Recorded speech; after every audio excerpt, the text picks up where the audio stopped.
folks, the Filipina P here.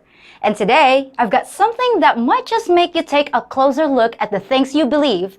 Now, people in a lot of cultures believe in paranormal activity. In the West, surveys show that between 25 and 50% of the population believe in ghosts, demons, and other supernatural phenomena. Well, not here. A vast majority of Filipinos accept the existence of trolls, giants, fairies, witchcraft, love potions, and a whole host of other things that would make even the most ambitious paranormal researcher green with envy. Now, I'm not here to make fun of people's beliefs. I just think that it's fascinating to look at what people accept as truth and the reasons why they do it. If you've seen something with your own eyes or have some other reliable way that has convinced you that what you believe is real, then fine. But all too often, Filipinos believe whatever their friends and relatives say, and rumor, gossip, and personal anecdotes can easily become fact once they're passed from person to person. We have literally hundreds of mythical creatures and beliefs here, from Aswang, the baby-eating demon, to Capre, the cigarette-smoking giant who hangs out in trees and stalks beautiful women. But today, I'm just gonna deal with a few of the more common things that many citizens believe. How many people? Well, just watch this. Do you believe in ghosts? Muto ba kas mga multo? Muto ka sa kuan sa. So why do you? Nanay said she believes in ghosts. Nanay, why do you believe in ghosts? Ngano muto man kas mga multo? Kay kuan man siya, ligaw nga espiritu. So they're like lost spirits. Nga. Okay, so have you seen a ghost, Nanay? Nakakita na ba kag multo? Nakakita na ko, white lady. She said she saw a white lady. Yeah. What do they look like? White dress. Kuan, para murag siya kuan anang mura na siya gown. Gown? Muban pa kay siya series na ako. As in? So Nanay said the white lady was like wearing a white gown. Yes. How about, can you... Yang buhok haba. Mahaba? Okay, so the hair was very long. And then, how about their skin, Nanay? Dry. Very dry? Very dry. And do they look scary? Hadlok? Dili man. Dili? Pero tsada man yang na. Tsada yang naong. Pero Okay. kuan siya, wala siya dugo. Walay dugo. So, lifeless. Okay, Fairly good-looking white lady. Nama ko third eye. Nakay third eye. Okay, so Nanay said she's got third eye. So how does it work, Nanay, with the third eye? Unsaon man na nay mo gana ra na siya? Mugana ra. So random times? On time. Random times. Did you guys take a picture of the white lady? Nagtry ba ka pag-picture niya? Wala ko picture pero always siya mag-uban na. Always siya mag-uban nimo. So she didn't try to take a picture of the white lady, but she said the white lady is always following you, Nanay? Yeah. Don't you get afraid, Nanay, of the ghosts? No. How about fairies, Nanay? Do you believe in Encanto? I believe. You believe in Encanto? So Nanay believes in fairies. Have you seen one, Nanay? Have you seen Encanto? Oh, it's small. Small? They're very small? Do they fly? Like, No, do they no. have wings? Something No. like Tinkerbell? No. Just small people? So, how old were you, Nanay, when you saw that fairy? Kuwan pa ko mga 10 years old. 10 years old? Dili, 13 years old. 13, so you were young. Do they talk, the fairies? Do they talk to you?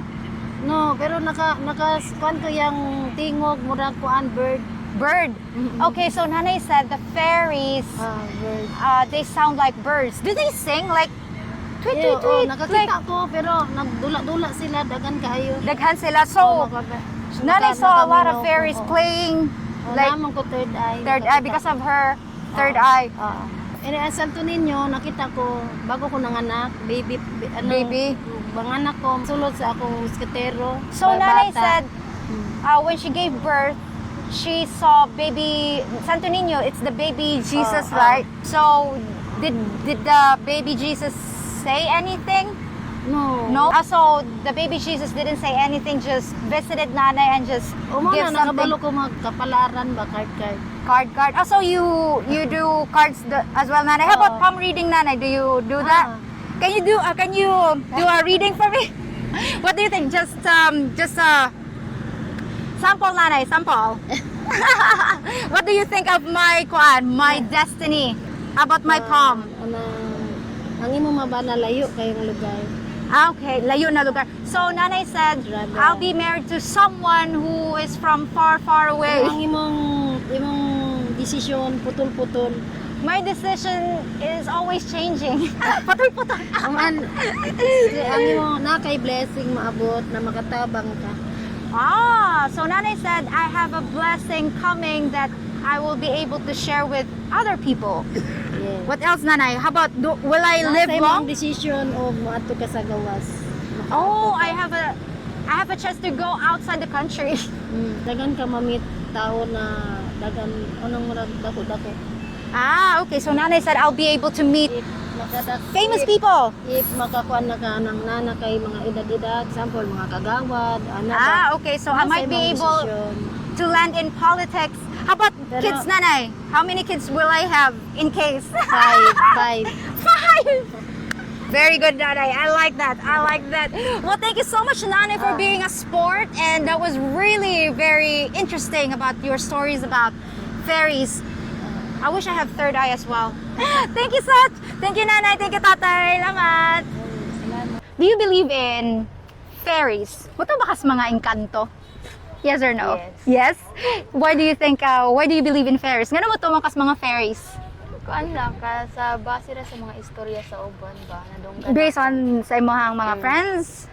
Mga friends? Okay, so Ate said she believes in fairies because her friends believe in fairies. How about your parents, Ate? How about your neighbors? Do they believe in fairies? Muto ba sila sa mga fairies? Mga engkanto? Oo. Okay. Have you seen one? Have you seen a fairy? No. No? Wala pa kakakita? Wala pa. But you believe in fairies? Yes. Okay. How about ghosts? Do you believe in ghosts? Muto ba kas mga multo? Murag. Murag? Yes? Yes. Yes? Do you think they're scary? Mahadlo ka nila? Yes. Mahadlo ka nila? Okay, how about, do you believe in witchcraft or sorcery? Kada mga kulam-kulam, do you believe in kulam? Yeah? Why? Kay base ra pud sa mga istorya sa mga daan nga tao, mga inana magud sila pud sa Okay. una. According to your ancestors, like your relatives or your friends, neighbors, acquaintances, they believe in witchcraft and sorcery, like barang, kulam, like that. But you haven't experienced anything like that. So last, how about love spell or love potion? Mga gayuma, muto ka na. Dili. Do you think it won't work to make someone fall in love? Dili, no? Dili. Okay, so that's your opinion. You don't believe in gayuma. Well, thank you so much for your input, Ate. I really do appreciate it. Salamat sa imong comment. So, Kuya, do you believe in fairies, like Encanto? Yeah. Yes. Why do you believe in fairies? Kay nakasinati na mong gugog inguna nga mga panghitabo sa amo ang lugar. So, Kuya said he was able to witness that he saw a fairy. Mga gwapa na sila nga mga tag-as og buhok. Okay, so Kuya said the fairies are tall and with long hair. Oh my God. Am I a fairy because I have a very long hair? They're tall, Kuya, like very tall than usual. How about their skin? What do they look like? Puti siya gud siya nga. Okay, so they are fair, white skin. Do they look like foreigners, Kuya? Mas labaw pa ana. Mas labaw, whiter than foreigners, whiter than white people. Have you tried to take a picture of them, Kuya? Well, kanang ingon ana manggod. Daklit ta nimo na siyang makita. Okay. So I just asked Kuya if he was able to take pictures of the fairies, but he said they don't stay long. So once you saw them, they just disappear like poof in the thin air. I heard about stories, Kuya, that fairies smell like flowers. Kanang Wala pag malaos sa mga kanang humot ko na sila like buwak. tinuod. Tinood. Yeah. So you believe in Yeah. that. Okay, so how about ghost, Kuya? Like ghosts, multo. Multo. Multo. Kabahin ana wala pa koy nakita gyud actually nga Nakitaan Yung jud. mga nakitaan jud. So he doesn't believe in ghosts. Mga istorya ra. It's just hearsay. Good to know, Kuya. Well, thank you so much, Kuya. Have a good one. Bye-bye. So, Kuya, do you believe in ghosts? Muto ba ka sa mga multo? Dili ko mo to. Dili ka muto o nga naman. About engkanto, Kuya? Like fairies. Do you believe in fairies? Mga engkanto, mga diwata, sa karagatan, mga sirena. Mga Yeah, like gigante, like giants. giant, Muto ka na? Do you believe in those things? Naka-encounter? Hindi ko to dai. Di ka muto? Okay. Una ra na. Una-una, it's just in your head. How about love potion, Kuya? Gayuma. Do you believe in love potion? Mga ganang gayuma, ingana. Oo ko na dai. Muto ka sa gayuma. Oo. Okay, so Kuya said he believes in love potion but not giants, not fairies, not ghosts. Why do you believe in love potion, Kuya? Ngano mo to makas mga gayuma? Na kay may nasakyan ko. May naay na ako saksihan. So he said he believes in love potion because he knows people that had that kind of experience. Kailan ako kung mga naay ko na kanan. Okay, so he believes in love potion because some of his acquaintances and neighbors had experienced being under love spell. So Kuya, salamat sa imong info. Thank you so much, Kuya. Thank you po. Thank you. So Nanay, do you believe in ghosts? Multo? Muto ba kas mga multo? Oo, tinuod na siya. Tinuod na. Oo. Ito She bitang said yes. Ito bitang kalagatan namatay bitang nga yang kalag wala mahilangit. Oh, Oh, magmulto na siya. magmulto. Oh, Okay, so Nanay said she believes in ghosts. People who just died and then their spirits come out from their body. Have you seen a ghost, Nanay? Nakakita na kag-ghost, Nay? kanang Nakakita na kag-multo? oo, kanang As in? As in? Oo. So Nanay saw, Ato sa pangalag, kanang pangalag bitaw magwa man din na sila pangalag no. oh, she saw a ghost. The ghost was floating, naglutaw. Naglitaw Was it siya. a female, babae, Murag lalaki. lalaki? A male ghost that was floating and she can't see the face. How old were you, Nanay, when you saw that ghost? Pilay mong edad katong nakakita kas kuan? Multo. Mga 40 ka pen. 40. You were 40 years old. You're already an adult. Did you touch it? Did the ghost touch you?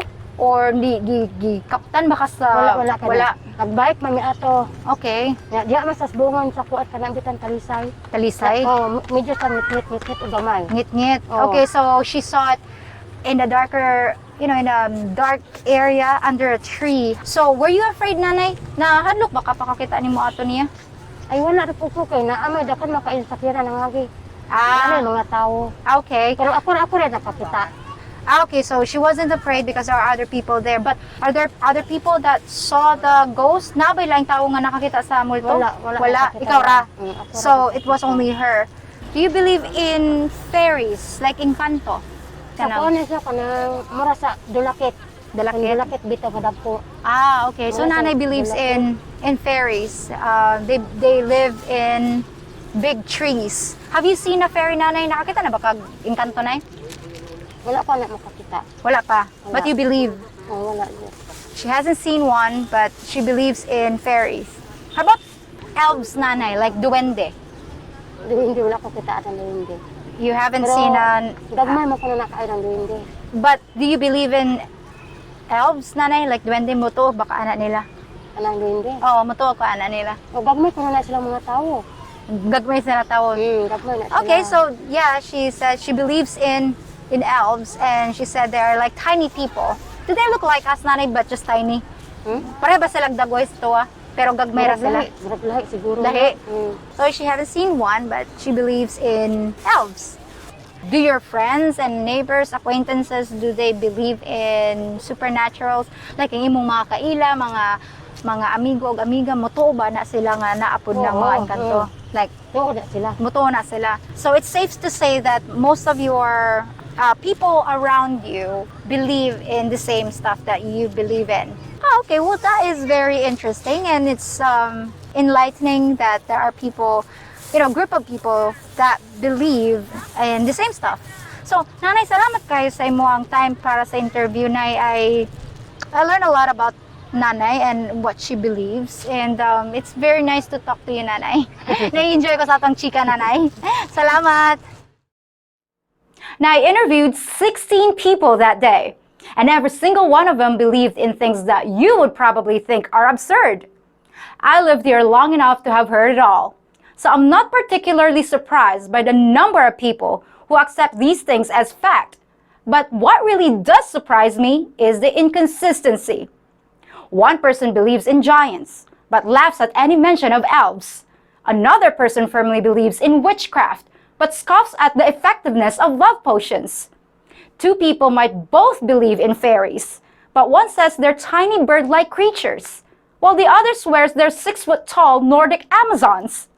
There seems to be a general lack of critical thinking skills here to determine reality from fiction, and whether it's a cultural phenomenon or a breakdown of the educational system. Magical thinking has deep roots in the Philippines, and it makes me wonder how it affects the way people think. So what's the harm in believing in trolls or palm reading? It can be kind of fun to talk about and speculate on.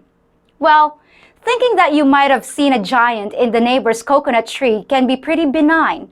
But when it comes to trusting in witch doctors instead of modern medicine to cure your illness, then, Houston, we have a problem. Witchcraft. Do you believe in witchcraft and sorcery, mga kulam-kulam? Na ano ako, parang nausog, parang ganun. Nausog? Oo. Ah, okay. Someone's getting sick, we call it usog. It's like someone's wishing you ill, something ganon. Yes. Ano, hirap na talaga akong huminga. Parang bilang na yata yung oras ko sa isip ko kasi wala na akong lakas. Okay, Kahit but cellphone ko, hindi, halasin ko na. he was very weak and he was very ill, and he believes that he was sick because of usog, someone's wishing Nangyari him kasi ill. yun. Why, what happened? May lalaki na paparating, panay tingin sa akin. Tapos Okay. ayun, pagkalipas ng mga 5 minuto, ayun. You felt sick oo, na I felt sick, nasusuka na ako. Tapos wala. So he explained why he thinks he got sick. At that time, there was a guy passing through. He was a guard at that building, in that factory, and this guy was just looking at him in a weird way. And after 5 minutes, he already felt sick. That's what we usually call usog as well. So, did you go to the hospital? Pumunta ka ng No. hospital? So, how did you get cured? May mga gamot kasi sa amin na iwan ko lang kung maniwala kayo sa mga albularyo. Albularyo, okay. Pero, Albularyo is like our witch doctors or quack doctors, but yeah, Filipinos do believe in albularios, and they cure your illness with candles, and sometimes they believe in, witchcraft and sorcery. And he was able to get him back to his feet. He was cured. So how about witchcraft and sorcery, Nanay? Do you believe in those? Like kulam, barang? Oo, masako ko anak. She believes in witchcraft and sorcery. Why do you think they exist, Nanay? Ako ang anak, nakasulay man siya, para kitang gibinuangan siya. Doon among gipatabalan, mata naayos siya. So she said her son was once a victim of witchcraft and sorcery. So she brought her son to the faith healer. What are the tools or what are the steps they do? Do they have tools or technology? Unsa man ilang gikuan? Isulat ang imong pangalan, yung imong address, imong gipuy-an. Okay, so Oh, the faith healer will ask you about your name, your address, and where you live, like personal details. And then what would they do with that information? Isulat ang pangalan, yung ato na sila sa artal mo. Kuan, ilan ang tagnaon sa artal? Artal? Ay, Santos, oh. Santos. Oh, okay. That's interesting. Nanay said that basically what the faith healers do, once they get the information from a piece of paper, their name and the address of the patient, they will go to the altar and then pray to the images of Santo Niño or Virgin Mary. Na okay ra siya, Nay? Oh, okay na siya. Okay, so now he's okay now. All right, so you think it worked.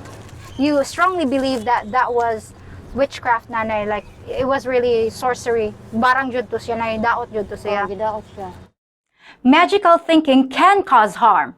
And if you think that a trip to a witch doctor, what we call an albularyo, is the way to cure cancer, you're probably gonna be removed from the gene pool. I'm embarrassed to admit it, But as a young girl, my mother took me to a witch doctor to treat a very high fever. I did recover, but I doubt it was due to the doctor's saliva that was smeared all over my stomach, which he determined was the necessary treatment after consulting his candle wax drippings.